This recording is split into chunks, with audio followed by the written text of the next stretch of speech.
Okay,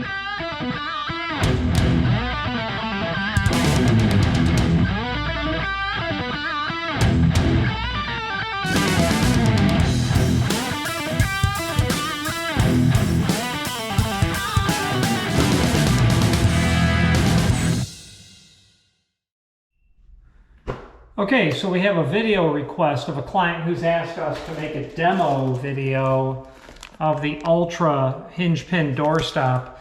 This is a part number 70039, so let's just install it. It's not obvious how this material gets installed to all people, so we'll slide into it. Removing it from the packaging, well, that's pretty elementary. The door that we are going to put it on, I have an absolute perfect candidate for showing you the common and possibly considered last resort type of application. What I mean by that is you've got a door that you don't have an elegant way to install a floor mounted or a baseboard mounted door stop at all, and a hinge pin door stop is really the last of all of the possible options. And that's the door that I have here. I have a 8-foot tall bathroom door. I've got 4 hinges on it.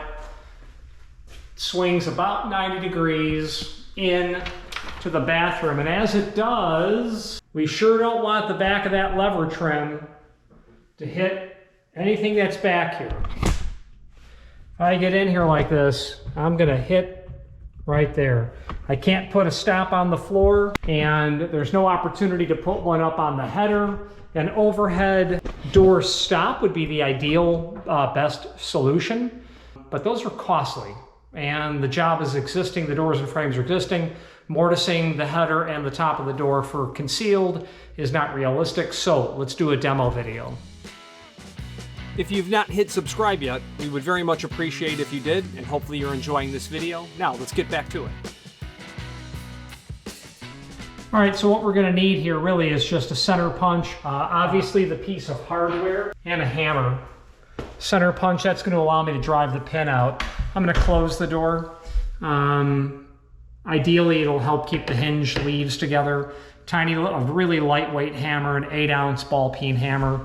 I'm gonna get underneath here, and that's really where the request for the demo is coming from. How do you install it? So there's this hinge pin that's here.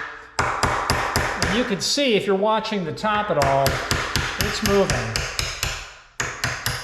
You want to be really careful when you're hammering near the woodwork. You don't want to obviously damage anything. We do not want any unscripted drama. And all I'm doing is just hammering this out. And it's out. I'm going to take some cloth, since I'm in an area where I have access to some tissue. I'm simply going to wipe that off. The less of it that gets on my fingers, ultimately, the less of it that is going to be on the casing and whatnot. That's not inherent lubricant. That's just dirt that is okay to remove. Now at this point, the 739, it comes with a bushing. I don't think I'm going to need it. Oh, it turns out I will need it actually, because my pin is actually too small to neatly fit in that hole. So that bushing that I just slid on will take up the slack there.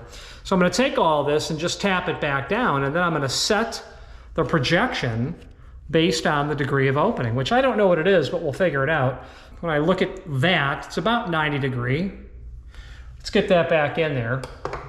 Now, a rubber mallet would be really nice, but rubber mallets are very large. It's hard to get it to where it needs to go in terms of tapping something. So I'm just going to get up here to the top and carefully tap that down. The reason that you'll have to tap it down is because the knuckles are not completely aligned on top of each other. And you'll notice if you check the bottom of your pin, they're tapered slightly. They have a radius to help push those knuckles and force them into alignment.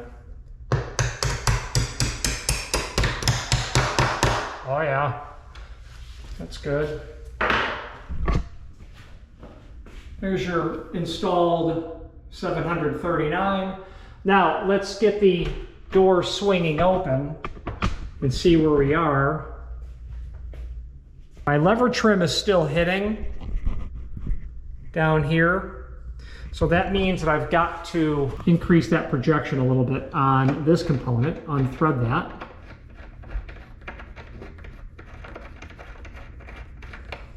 We'll try that again. Okay, now it's making contact. My door will not go any further. Now I'm going to say that I've got it set too far out, so I'm going to back it up a little bit. Try it again.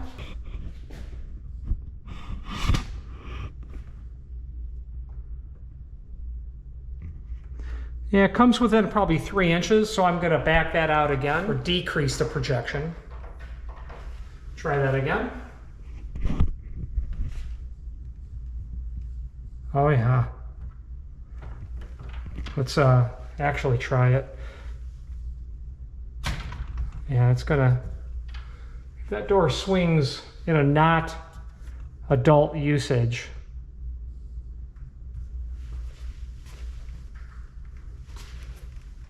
which is not the case here. Okay, I'm pretty happy with that. What do you think? Let's let the door just naturally open. If it swings at all on its own. Yeah, made some contact. Door's not going to ever really swing that quickly though. It's always going to be under control. Yeah, I would say that we're pretty good. We still want the door to lay in a natural wide degree, and you may not be able to tell, but that door is past 90 degree. Not much, but it's past 90 degree, and I'm going to go with that being a fairly decent way to set that. That's all to this video. There's not much to it. It is not obvious to everyone how to remove hinge pins, and that's because not all hinge pins actually can be removed.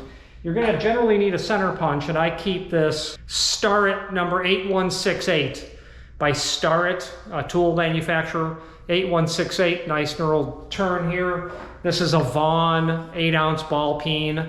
I use this for locksmithing when I don't need a lot of chutzpah. I don't need a lot of it. I just need a little, nice little tap. So these smaller tools are perfect for this.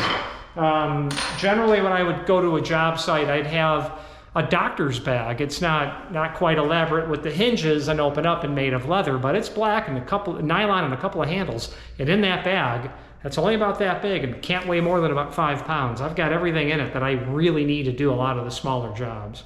Now, hinge pins, the problem you can get into is that you can't remove them all because you may have what's called a riveted pin. Now, my pin was just what we would call a loose pin. You can easily drive that out from the bottom. There's no button tip on the bottom. There's no cap.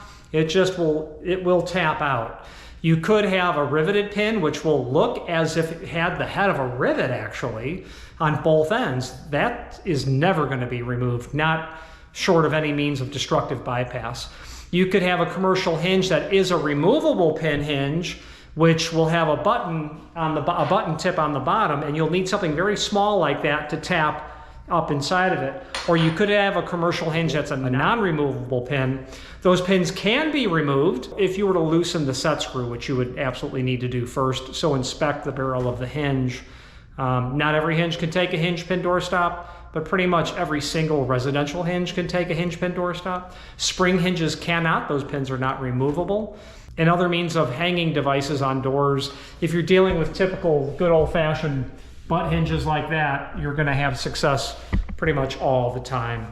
Again, the ideal candidate for this is when you don't have the ability to put a floor-mounted stop or a baseboard mounted stop. Sometimes you have the ability to put it up at the top of the door, so keep that in mind as well. I don't like the door stops on the baseboard or on the floor because vacuuming does occur, and the wood, the hardware can get damaged just from a 10-pound vacuum running into it. So keep that in mind. Any questions on hinge pin door stops? My name is Rich Howard, owner of Architectural Builder Supply. Please feel free to reach out to us. Thank you. Thank you for watching, and if you've enjoyed this video, please click thumbs up. Please subscribe and maybe even send the video to someone that you know. Thank you.